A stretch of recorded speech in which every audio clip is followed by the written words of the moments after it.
What's up, my friends? I want to talk to you today about Black history in Latin America.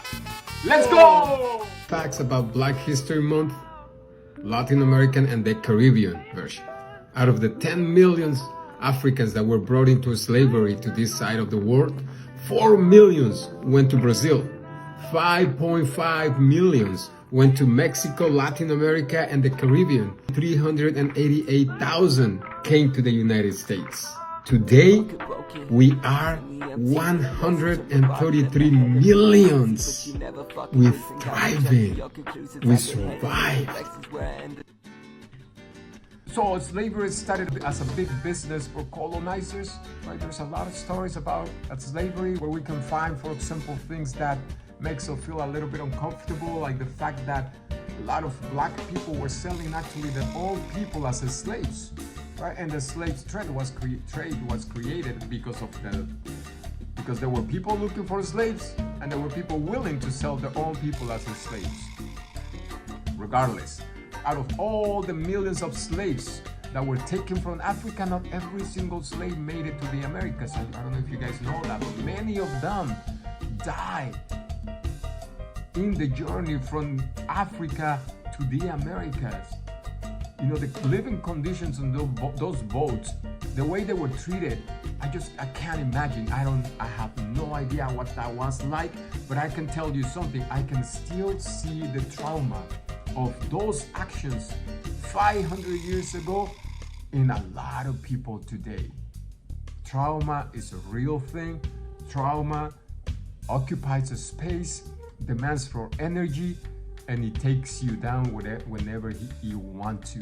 For example, I've been in ceremonies, in Native American ceremonies where you have to be in a dark space, and I've seen especially our black brothers and sisters get agitated because a lot of the trauma that we suffer, it's created in darkness. So out of the millions of Africans that were brought into slavery to the United States, to the Americas, there were about 350,000 coming to the United States. There were about 5 million going to Mexico and the Caribbean. And there were 4 million Africans that were taken as slaves to Brazil. Then slavery ended, but you know it was an official kind of celebration, kind of thing, so that white people can now say that in 1776 in New York, the last slavery ship was getting there. When in reality, we know stories in the United States where people were still slaves until the 60s. The slavery conditions that we went through were engraved so deep in ourselves that it's really hard to recognize when we're still expressing ourselves through those conditionings. The situation of black people all over the Americas was just horrible. But black people started rebelling against it since the moment that they were put into the boats to be brought into the Americas.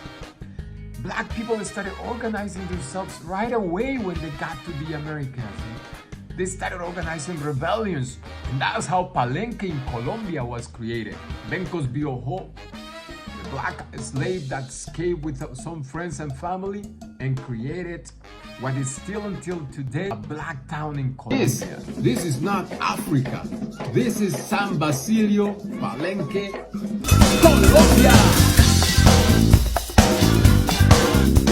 Palenque Colombia was founded by Bencos Biojo, an African man who was sold as a slave in Colombia and freed himself by escaping with his wife, other 3 women and other 3 men, and they formed Palenque.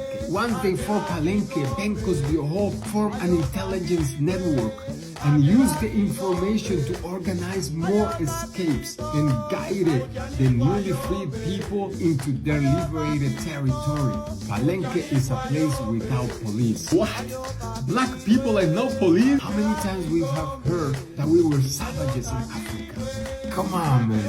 Savages? Palenque, Colombia? Americas. But it was not a town.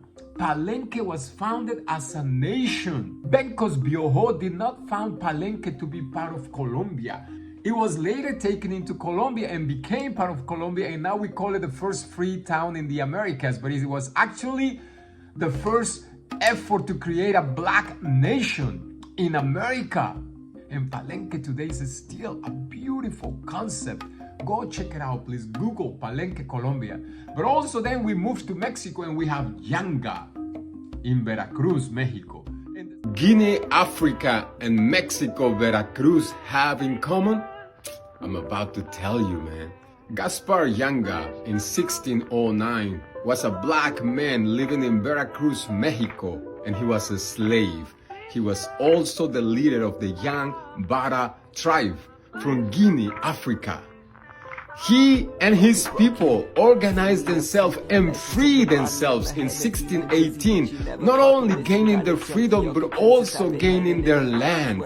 And they founded the first black free town in all of the Americas. That's Yanga, Gaspar Yanga in Veracruz. And he's recognized and he's famous and he is loved. And he was black. Happy Black History Month! And the same thing, Yanga was a slave who, right when he got to Mexico, he started planning how is that we're gonna free ourselves. Something that I didn't know. You know, in my books, in the narrative of my book says that once black people were free, many black people didn't know what to do with their freedom. What they did not tell us is that black people were fighting for their freedom from the moment they were captured, and they did not stop fighting. And that's also the story of Yanga in Veracruz. They did not found Yanga to be part of Veracruz, to be part of Mexico. Yanga was founded as a free nation, as a black free nation, all right? And then later, boom, we got Haiti, which is considered until today the first free black nation in the whole America. What's your mind when I say Haiti? Let me give you some reasons to feel proud and celebrate the first black republic in the world, Haiti. Haiti has survived one of the most horrific ethnic cleansings in the world.